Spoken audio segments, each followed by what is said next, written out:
Welcome to स्पैंग्लिश point. आज की video में शुरू करेंगे वॉइस। तो वॉइस क्या होता है, देखिए। Voice is a form of verb that tells us whether the subject does something or has something done to the subject।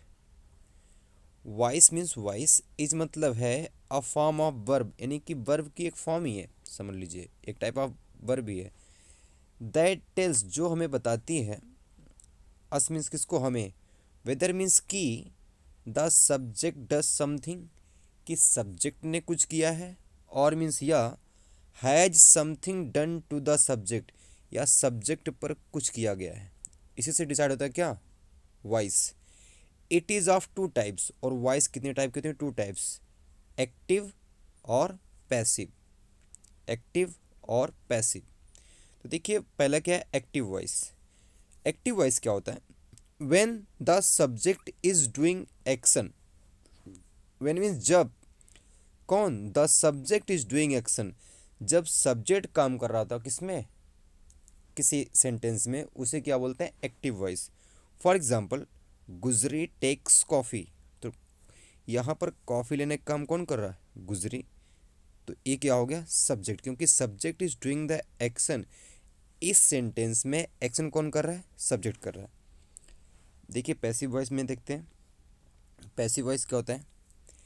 Passive voice क्या होता है, when the subject receives the action, the action is done on the subject. क्या, when means जब, the subject means कौन, subject, receive the action, यानी कि action किस पे होता है, सब्जेक्ट पे होता है, यानी कि the action is done on the subject.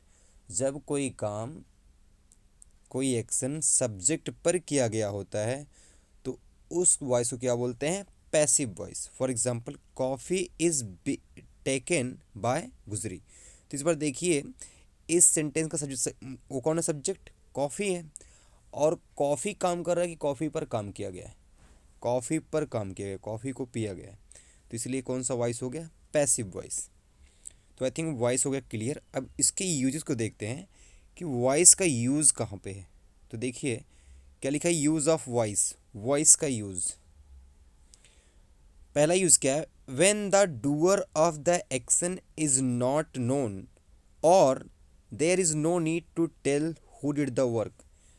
जब, व्हेन मीन्स जब, the doer of the action, काम को करने वाला, इज नॉट नोन, हमें पता ना हो कि काम किसने किया, तब हम कौन सी वॉइस यूज़ करेंगे, पैसिव वॉइस।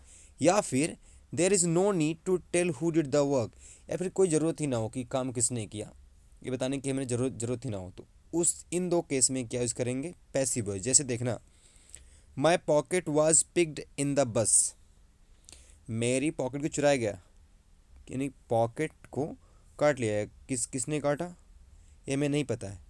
लेकिन यहाँ पर एक्शन ज़्यादा इंपॉर्टेंट है, किससे, काम करने वाले से ज़्यादा। तो इसलिए देखिए यहाँ पर किसने काम किया वो अननोन है, इसलिए यहाँ पर हमने कौन सी वॉइस यूज़ की, पैसिव वॉइस। पॉकेट का मतलब जेब, पिक्ड मतलब तो चोरी होना, इन द बस मीन्स कहाँ पे, बस में। सेकेंड है, my house is being painted, मेरे घर की क्या हो रही है, पेंटिंग हो रही है। पेंटिंग कौन कर रहा है, ज़्यादा इंपॉर्टेंट नहीं है, इंपॉर्टेंट क्या है कि हाउस पेंट हो रहा है, ये इंपॉर्टेंट है। इसलिए कौन सी वॉइस है, पैसिव वॉइस। तीसरा क्या है, the criminal was arrested, arrest किसे किया गया, क्रिमिनल को, किसने किया, नॉट इम्पॉर्टेंट। इम्पॉर्टेंट क्या है कि उसको अरेस्ट किया गया, ये इम्पॉर्टेंट है। तो इसमें क्या हो गया, पैसिव वॉइस। तो पैसिव वॉइस का पहला यूज़ है, या तो सब्जेक्ट के बारे में पता ना हो कि एक्शन कौन किया है तब यूज़ करते हैं, या फिर यानी कि काम करने वाले के बारे में बताना कोई इम्पोर्टेंट ना हो, ज़रूरी ना हो। इन दो केस में कौन सा वॉइस यूज़ करेंगे, active voice, passive voice sorry. Second case क्या है, when we emphasise the person who does the work, जब हम जोर देते हैं किस पे, उस व्यक्ति के पे जिसने काम किया है, तब हम कौन सा वॉइस यूज़ करेंगे, पैसिव वॉइस। अब देखना कैसे, the letter was written by Gujri, तो हम जोर दे रहे हैं कि लेटर किसने लिखा है, गुजरी ने। तो इसलिए कौन सा वॉइस यूज़ किया हमने, passive voice. T is grown in Assam. तो जो टी ग्रो कहाँ होती है, आसाम में, इसलिए हमने क्या यूज़ किया, passive voice. The electric bulb was invented by Thomas Alva Edison. इस बार किसने इन्वेंट किया, एडिशन ने। तो यहाँ पर देखिए, यहाँ पर हम काम करने वाले पर जोर दे रहे हैं कि काम किसने किया। लेटर किसने लिखा, गुजरे ने। चा चाय की खेती कहाँ पे हुई, असम में। बल्ब का इन्वेंट कौन किया, एडिशन ने। तो दूसरा केस क्या है, जब हम जोड़ देते हैं किस पे, काम करने वाले पे, तब भी कौन सा वॉइस यूज़ करते हैं, पैसिव वॉइस। थर्ड केस है, when action is more important then the actor. जब कार्य ज़्यादा जरूरी है कार्य करने वाले की तुलना में, तब भी कौन सा वॉइस यूज़ करते हैं, पैसिव वॉइस। जैसे a new medicine was discover to cure cancer. तो एक नई मेडिसिन खोजी गई, किसका इलाज करने के लिए, कैंसर का इलाज करने के लिए। तो यहाँ पर ज़्यादा ज़रूरी क्या है, दवा का खोजना। खोजने वाला ज़्यादा इम्पोर्टेंट नहीं है यहाँ पर, उसका इलाज ज़्यादा इम्पोर्टेंट है। मतलब यहाँ पर दवा का ज़्यादा इम्पोर्टेंट है, किसकी तुलना में, खोजने वाले की तुलना में। सेकंड क्या है, potassium was added and mixed in. Potassium को जोड़ा गया और मिक्स किया गया। तो यहाँ पर मिक्स किसने किया, नहीं पता। इम्पोर्टेंट क्या है कि पोटेशियम ऐड हुआ और मिक्स हुआ, ये इम्पोर्टेंट है, डूअर इम्पोर्टेंट नहीं है। थर्ड क्या है, the injured were taken to the hospital. Injured को कहाँ लेके जाया गया, हॉस्पिटल में। तो यहाँ पर मेन इम्पॉर्टेंट ये था कि जो इंजर्ड है उसको ले जाएं कहाँ पर, हॉस्पिटल में। कौन लेके गया, नॉट इम्पॉर्टेंट। तो ऐसे केसेस में कौन सा वॉइस यूज़ करते हैं, पैसिव वॉइस। जब काम करने वाले की तुलना में काम इम्पॉर्टेंट हो, या फिर काम करने वाले के बारे में जानकारी ना हो, या फिर जब हम काम करने वाले पर ज़्यादा फोकस देते हैं, तब इन केसेस में क्या यूज़ करते हैं, पैसिव वॉइस। अब देखिए, how to change the voice. Voice को चेंज कैसे करेंगे, तो उसके लिए some points to be kept in mind. कुछ पॉइंट को, कुछ रूल को आपको अपने दिमाग में रखना पड़ेगा। सम मीन्स कुछ, पॉइंट्स मीन्स रूल को, टू बी केप्ट मीन्स रखना पड़ेगा, इन माइंड मीन्स किस में, दिमाग में। तो देखिए कौन कौन से रूल हैं। पहला रूल क्या है, फर्स्ट रूल है, पैसिव वॉइस में हमेशा कौन क्या होता है, बी प्लस वर्ब की थर्ड फॉर्म। देखिए most important rule, be plus verb की थर्ड फॉर्म, बिना इसके पैसिव वॉइस नहीं, पॉसिबल ही नहीं है। आपको पैसिव वॉइस में बी की फॉर्म तो मिलेगी ही मिलेगी, दैट इज़ मस्ट। अब बी की फॉर्म क्या होती है, बी की प्रेजेंट फॉर्म होती है is am are, past form होती है वाज वर, फ्यूचर की फॉर्म होती है विल के साथ या सेल के साथ बी लग जाता है, परफेक्ट फॉर्म कौन सी होती है, बीन। जो परफेक्ट फॉर्म कौन सी होती है, बीन। और कंटिन्यूस फॉर्म कौन सी होती है, बीइंग। ये होती है बी की फॉर्म। अगर ये फॉर्म नहीं दिख रही हैं तो उन्हीं की वो सेंटेंस पैसिव वॉइस पॉसिबल ही नहीं है। बी प्लस वर्ब की थर्ड फॉर्म, बी की इतनी फॉर्म होती है, is am are, was were, be, been और बीइंग। दूसरा क्या है, change the position of subject and object. पहला केस क्या था, बी प्लस वर्ब की थर्ड फॉर्म यूज करते हैं। दूसरा रूल क्या है कि हम सब्जेक्ट और ऑब्जेक्ट के पोजीशन को रिप्लेस करेंगे, चेंज करेंगे। जहाँ सब्जेक्ट था वहाँ लाएंगे ऑब्जेक्ट, और जहाँ ऑब्जेक्ट था वहाँ लाएंगे सब्जेक्ट। तीसरा क्या है, we can change the voice of only a transitive verb. अब पैसिव वॉइस उन्हीं सेंटेंस का बनाएंगे जिसमें वर्ब कौन सी यूज हुई है, ट्रांजिटिव।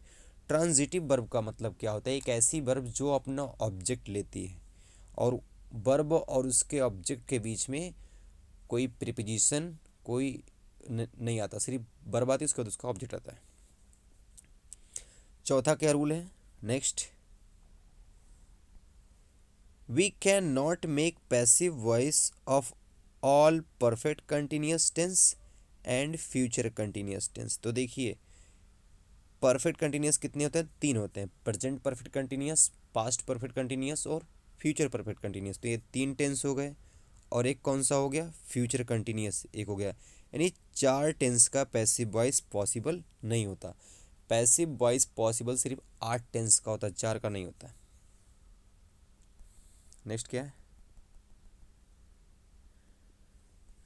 नेक्स्ट है change of pronoun. Passive voice में हमें प्रोनाउन पे ध्यान देना पड़ेगा, क्योंकि प्रोनाउन का सब्जेक्टिव केस और ऑब्जेक्टिव केस पे ध्यान देना चाहिए। जैसे देखिए, अगर आई है सब्जेक्टिव केस तो इसका ऑब्जेक्टिव केस क्या हो जाएगा, मी हो जाएगा। वी का क्या हो जाएगा, अस हो जाएगा बाई के बाद। यू का दोनों केस सेम होता है। ही का क्या हो जाएगा, हिम हो जाएगा। सी का हर, दे का देम, और इट का इट। ये प्रोनाउन है, इनको याद रखना। आई का मी, वी का अस, यू का यू, ही का हिम, सी का हर, दे का देम, और इट का इट। चलिए नेक्स्ट मूव करते हैं। अब पहले रूल पे आते हैं। रूल नंबर फर्स्ट क्या है, प्रेजेंट इंडेफिनिट टेंस। कौन सा टेंस, प्रेजेंट इंडेफिनिट टेंस, जिसमें हिंदी में क्या होता है, कहते हैं इसका पैसिव वॉइस कैसे पॉसिबल है। तो इसका पैसिव वॉइस बहुत आसान है। देखिए, अगर आपको सब्जेक्ट उसके बाद वर्ब की फर्स्ट फॉर्म दिखेगी, या वर्ब में यस या यस दिखेगा, या वर्ब की फर्स्ट फॉर्म के साथ क्या लगेगा, डू या डज, उसके बाद क्या जाएगा, ऑब्जेक्ट। ये तो हो गया एक्टिव वॉइस में। उसका पैसिव वॉइस क्या होगा, ये ऑब्जेक्ट क्या बन जाएगा, सब्जेक्ट के प्लेस पे आ जाएगा। सब्जेक्ट कहाँ जाएगा, ऑब्जेक्ट के प्लेस पे। इसके पहले क्या लगेगा, बाय। अब देखिए, ये जो इतनी वर्ब आई थी, इनके पहले क्या लग जाएगा, इज एम आर। और जो ये वर्ब की फर्स्ट फॉर्म यूज हुई थी, वहाँ क्या लग जाएगा, थर्ड फॉर्म हो जाएगा बस। तो देखिए, ये जितनी भी वर्ब आई थी, इनकी कौन सी फॉर्म हो जाएगी, थर्ड फॉर्म। और इनके पहले क्या लग जाएगा, इज एम आर, क्योंकि बी की प्रेजेंट फॉर्म कौन सी होती है, is am are plus. Is am are में आपको पता ही है, आई के साथ क्या लगता है, एम। जितने भी सिंगुलर होते हैं उनके साथ क्या लगता है, इज। और जितने भी एक से अधिक होते हैं उनके साथ क्या लगता है, आर। तो चलिए मूव करते हैं, पहले रूल को देखते हैं। बहुत आसान है इसको बनाना। जैसे देखिए, I call A mosquito. I means मैंने, कॉल मीन्स बुलाया किसको, ए मॉस्किटो। देखिए, इसमें मेरी अप्रोच क्या होती है, सबसे पहले मैं देखता हूँ, चेंज करता हूँ पॉइंट किसका, सब्जेक्ट का और ऑब्जेक्ट का। तो इसमें मॉस्किटो है, तो सबसे पहले मैंने इसको कहाँ कर दिया, सब्जेक्ट के प्लेस पे। और आई का क्या हो जाएगा, मी, यहाँ कर दिया मी, और उसके पहले मैंने क्या लगा दिया, बाय। अब देखिए, मैं देखूंगा कि यहाँ पर सब्जेक्ट क्या है पैसिव वॉइस में, मॉस्किटो कितने हैं, एक। तो मैंने क्या लगा दिया, इज़, क्योंकि एक अगर सब्जेक्ट क्या है, सिंगुलर, तो क्या लगता है, इज़ लगा दिया।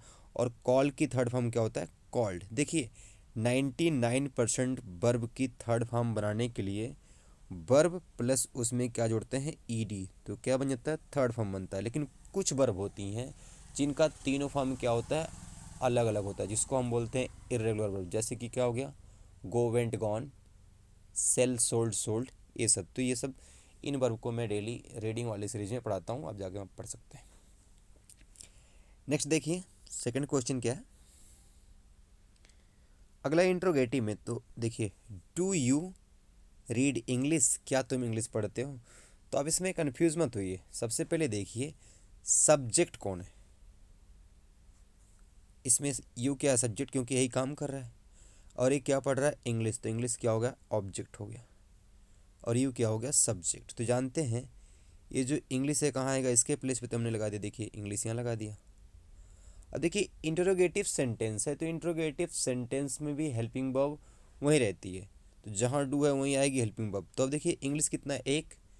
तो इंग्लिश के साथ क्या आएगा, इज़ आएगा। तो देखिए, इसके प्लेस पे हमने लगा दिया इज़। अब जो मेन वर्ब है रीड, इसकी थर्ड फॉर्म क्या है, रेड, तो रेड लगा दिया। और जो यू है कहाँ चला जाएगा, बाई के बाद में, तो बाई यू हो गया। तो देखिए, कोई टेंशन नहीं, चाहे इंट्रोगेटिव और निगेटिव, कुछ नहीं करना। इंट्रोगेटिव में क्या होता है, हेल्पिंग वर्ब पहले आती है। और असर्टिव में क्या होती है, हेल्पिंग वर्ब सब्जेक्ट के बाद आती है। बस यही ध्यान देना। जैसे शेर खान ट्रीट्स अ पेशेंट, जो शेर खान था उसने किसको ट्रीट किया, पेशेंट को। तो देखिए, पेशेंट इसमें ऑब्जेक्ट है, एक्शन इसी पे तो हो रहा है। तो अब देखिए, ये क्या बन गया, सब्जेक्ट बन गया है। और सब्जेक्ट क्या था, शेर खान, तो ये कहाँ चले गए, बाद में। और इनके पहले क्या लग गया, बाय लग गया। अब देखिए, ये कौन सा टेंस है, देखिए इसमें यस यस लगा हुआ, यानी कि प्रेजेंट का इंडिफिनिट टेंस है। यानी कि इसमें हेल्पिंग वर्ब क्या आएगी, इज़, एम, या फिर आर आएगा। तो देखिए, शेर खान पेशेंट कितना, एक, तो इसलिए इज़ आ गया। और ट्रीट का थर्ड फॉर्म क्या था, ट्रीटेड, ईडी लग गया, ट्रीटेड हो गया, बस कहानी खत्म। Let's move to the next question. देखिए, इस बार हेल्पिंग वर्ब पहले है, डज गुजरी ड्रिंक कॉफ़ी एवरी डे। तो देखिए, इसमें काम कौन कर रहा है, ड्रिंकिंग का काम कौन कर रहा है, गुजरी, तो नहीं कि ये सब्जेक्ट हो गई। अब ये क्या क्या पी रही है, कॉफ़ी, तो कॉफ़ी क्या हो गया, ऑब्जेक्ट हो गया। बाकी ये मॉर्निंग मॉर्निंग सब ये सब एडवर्ब ऑफ टाइम है, इस पर ध्यान नहीं देना है। देखिए यानी कि इस बार हेल्पिंग वर्ब कहाँ है कि पहले। तो अब देखते हैं सब्जेक्ट कौन बनेगा, कौन बनेगा, कॉफ़ी। तो कॉफ़ी के लिए क्या आएगा, इज एम आर में से क्या आएगा, कॉफ़ी अनकाउंटेबल नाउन है, यानी ऐसे नाउन जिसको हम गिन नहीं सकते हैं। तो जितने भी अनकाउंटेबल नाउन है उसको हम मानते हैं सिंगुलर, इसीलिए यहाँ पर क्या आ गया, इज आ गया। अब ये क्या बन गया, सब्जेक्ट, तो यहाँ आ गया कॉफ़ी। अब देखिए वर्ब की थर्ड फॉर्म, सॉरी यहाँ ड्रिंक का ड्रंक हो जाएगा, टेकन मैंने लिख दिया, हो जाएगा DRUNK, ड्रंक। अब ये क्या बन गया, ऑब्जेक्ट, तो ये चला गया गुजरी, उसके पहले क्या लग गया, बाय। और जो एवरी मॉर्निंग जो ये क्या था, एडवर्ब ऑफ टाइम था, ये अब एडवर्ब ऑफ टाइम हो गया, इसको बोलते हैं फ्रीक्वेंसी। तो ये कुछ नहीं करना है, एक्टिव पैसिव में आपको सिर्फ सब्जेक्ट, वर्ब और ऑब्जेक्ट पे ध्यान देना बस, बाकी सब सेंटेंस। देखिए इंट्रोगेटिव, तो इंट्रोगेटिव में हेल्पिंग वर्ब कहाँ आ गई, पहले आ गई, बस कहानी खत्म। Let's move to the next question. तो अगला जो टाइप है वो कौन सा टाइप है, present continuous tense. Rule number second क्या है, प्रेजेंट कंटिन्यूअस टेंस। देखिए इसमें क्या होगा, आप तो समझ में आ ही गया कि सब्जेक्ट क्या होता है, कहाँ आता है, किसके प्लेस पे, ऑब्जेक्ट के प्लेस पे, और ऑब्जेक्ट सब्जेक्ट के प्लेस पे। तो कंटिन्यूअस वेरी वेरी इजी, बहुत इजी है। इसमें क्या होगा, इज एम आर के साथ वर्ब में क्या आता है, ING, कौन सी वॉइस में, एक्टिव वॉइस में। तो पैसिव वॉइस में क्या होता है, इज एम आर प्लस जो ING फॉर्म है वो क्या हो जाएगी, बीइंग, बी की फॉर्म हो जाएगी, प्लस वर्ब की क्या हो जाएगी, थर्ड फॉर्म, बस। बाकी फिर भी बाकी रूल पहले जैसे ही। Is am are plus verb में ING, तो कौन सा टेंस, कंटिन्यूअस टेंस, कौन सा voice, active voice. Passive voice में चेंज कैसे करेंगे, इज एम आर का इज एम आर ही रहेगा, जो ING फॉर्म है उसको कर देंगे, वहाँ पर क्या कर देंगे, बीइंग, और जो वर्ब की ING फॉर्म बनी है उसको थर्ड फॉर्म में चेंज कर देंगे। जैसे देखते हैं अभी एग्जाम्पल के थ्रू। देखिए पहला एग्जाम्पल क्या है, डॉग्स आर बाइटिंग सिटीजन्स। ये केस है दिल्ली का, दिल्ली में डॉग्स बाइट का भी बहुत बड़ा केस चल रहा था। तो देखिए इसमें क्या हो गया, डॉग्स मीन्स कुत्ते, आर बाइटिंग सिटीजन्स। तो देखिए काम कौन कर रहा है, डॉग्स। तो डॉग्स क्या हो गया, सब्जेक्ट, एक किस पे काम कर रहे हैं, सिटीजन पे काट रहे हैं, तो ये क्या हो गया, ऑब्जेक्ट, यानी वर्ब क्या होगी, हेल्पिंग वर्ब और मेन वर्ब होगी। तो यानी कि सिटीजन क्या बन जाएगा, सब्जेक्ट। तो देखिए बन गया सब्जेक्ट। अब यहाँ पर सब्जेक्ट है तो इसलिए क्या आ जाएगा, आर। तो देखिए आर आया है क्योंकि सिटीजन्स क्या है, एक से अधिक है। अब देखिए जो ING फॉर्म था वहाँ पर बी की फॉर्म क्या आ गई, बीइंग आ गई, और ये जो बाइटिंग का थर्ड फॉर्म क्या हो गया, बाइटेन। और बाकी सब देखिए डॉग्स चला गया यहाँ पर डॉग्स में, उसके पहले क्या आ गया, बाय। तो कंटिन्यूस टेंस में भी ज़्यादा ध्यान नहीं देना, इसमें is am are plus verb में ING एक्टिव वॉइस में, और is am are plus being plus main verb की क्या कर देंगे, थर्ड फॉर्म। देखिए पैसिव वॉइस में मैंने बोला है बी की फॉर्म प्लस थर्ड फॉर्म हमेशा आएगा। नेक्स्ट क्या है, एलियंस आर यूजिंग ChatGPT। तो कौन यूज़ कर रहा है ChatGPT, एलियंस। तो कौन कर रहा है, एलियंस। तो ये हो गया सब्जेक्ट, क्या कर रहे हैं ChatGPT, तो ये क्या हो गया, ऑब्जेक्ट। देखिए ये हो गया हेल्पिंग वर्ब और मेन वर्ब। तो ये क्या बनेगा, ChatGPT सब्जेक्ट। देखिए ChatGPT, अब ये एक प्लेटफॉर्म है तो यहाँ पर हो गया इज, ING के प्लेस पे क्या हो गया, बीइंग, और यूज का क्या हो गया, यूज्ड। एलियन बन गया क्या, ऑब्जेक्ट, और इसके पहले क्या लग गया, बाय। नेक्स्ट रूल है, a car is washing an aeroplane. जो एक कार है वो क्या धो रही है, एरोप्लेन को धो रही है, कौन, कार। तो देखिए इसमें क्या हो गया, कार कौन है, काम कौन कर रहा है, कार सब्जेक्ट हो गया, एरोप्लेन क्या है, इस पर काम हो रहा है, ये क्या हो गया, ऑब्जेक्ट हो गया, is am are plus verb में ING, ये हो गया कंटिन्यूस टेंस। तो एन एरोप्लेन सब्जेक्ट हो गया पैसिव वॉइस में, एक है इसलिए लग गया इज, ING फॉर्म किस में चलेगी, बीइंग में, और वाज का क्या हो गया, वाज्ड, काम कौन कर रहा है, कार, तो हो गया उसके पहले बाय, एक कार। तो आज हमने सीखा प्रेजेंट कंटिन्यूस टेंस और प्रेजेंट के इंडेफिनिट टेंस को कैसे वॉइस में चेंज करते हैं, और वॉइस का रूल क्या होता है, एक्टिव वॉइस किससे बोलते हैं, पैसिव वॉइस किसे बोलते हैं, वॉइस बनी कैसे। बाकी परफेक्ट टेंस और वॉइस की कंप्लीट सीरीज में करता रहूँगा, और बाकी की अगली वीडियो में सीखेंगे। Till then stay awesome, stay active, all the best, thank you.